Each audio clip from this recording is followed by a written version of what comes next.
teman-teman, pernah gak sih kalian bertanya-tanya, siapa sih yang memastikan laporan keuangan perusahaan beneran bisa dipercaya? Nah, jawabannya adalah auditing. Di video kali ini, kita akan membahas konsep dasar auditing. Audit itu ternyata bukan hal yang baru loh. Sejak zaman Mesopotamia, Mesir, Yunani, sampai Romawi, sudah ada kegiatan memeriksa catatan keuangan. Baru di Inggris, audit modern berkembang, lalu menyebar ke Amerika di abad ke-19. Dan sampai sekarang, audit menjadi bagian penting di dunia bisnis. Dulu, audit hanya sebatas memeriksa catatan, namun sekarang sudah menjadi profesi yang memiliki standar, etika, dan metode yang jelas. Intinya, audit hadir untuk memastikan bahwa informasi mengenai laporan keuangan yang disajikan memang benar, jujur, dan terpercaya.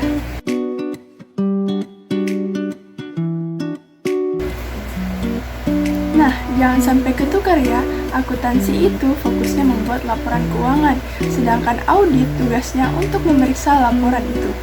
Sederhananya, akuntan membuat kue, lalu auditor akan mencicipi kue tersebut apakah rasanya sudah sesuai dengan resep.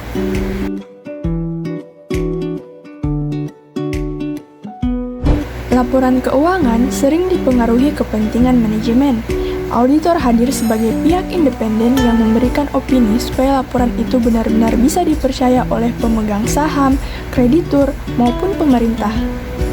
Audit sangat dibutuhkan karena adanya konflik kepentingan, potensi manipulasi, serta semakin kompleksnya transaksi bisnis.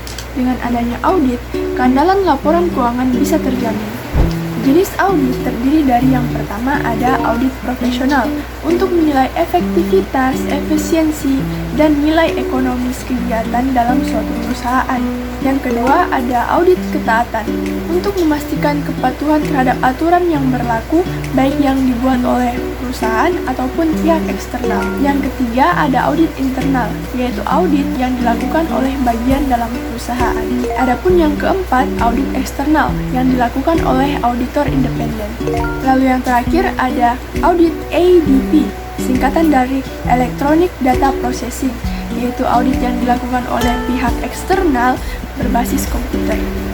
Sedangkan auditornya ada 3 jenis. Yang pertama, auditor pemerintah, berisi auditor profesional yang bekerja di instansi pemerintahan. Umumnya, mereka bekerja di BPKP atau Badan Pengawas Keuangan dan Pembangunan. Yang kedua ada BPK, Badan Pemeriksaan Keuangan, dan yang terakhir instansi pajak. Yang kedua ada auditor internal, seperti yang saya bilang tadi, ini adalah auditor yang bekerja di dalam perusahaan. Dan yang terakhir ada auditor independen atau akuntan publik. Ini adalah auditor profesional yang menyediakan jasanya kepada publik. Profesi akuntan publik muncul karena masyarakat membutuhkan informasi yang andal. Nah, dari sinilah muncul berbagai jenis jasa. Yang pertama, ada jasa penjaminan atau insurance. Ini adalah jasa profesional independen yang meningkatkan mutu informasi bagi pengambil keputusan. Yang kedua, ada atestasi yang meliputi audit, pemeriksaan, review, hingga prosedur yang disepakati. Selain itu, akuntan publik juga memberikan jasa non-assurance seperti konsultasi, perpajakan, implementasi sistem, jasa teknologi, hingga jasa transaksi. Secara sederhana, hubungan jasa ini seperti jasa assurance mencakup atestasi dan audit, sedangkan non-assurance lebih ke layanan tambahan tanpa memberikan opini. Oke teman-teman, jadi intinya audit sangat penting dalam memastikan laporan keuangan bisa dipercaya.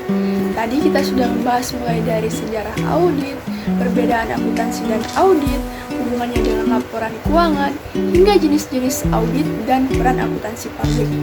Semoga setelah menonton video ini, kalian jadi lebih paham bahwa audit bukan hanya sekedar mengecek angka, tapi punya peran besar dalam menjaga kejujuran dan transparansi dalam dunia bisnis.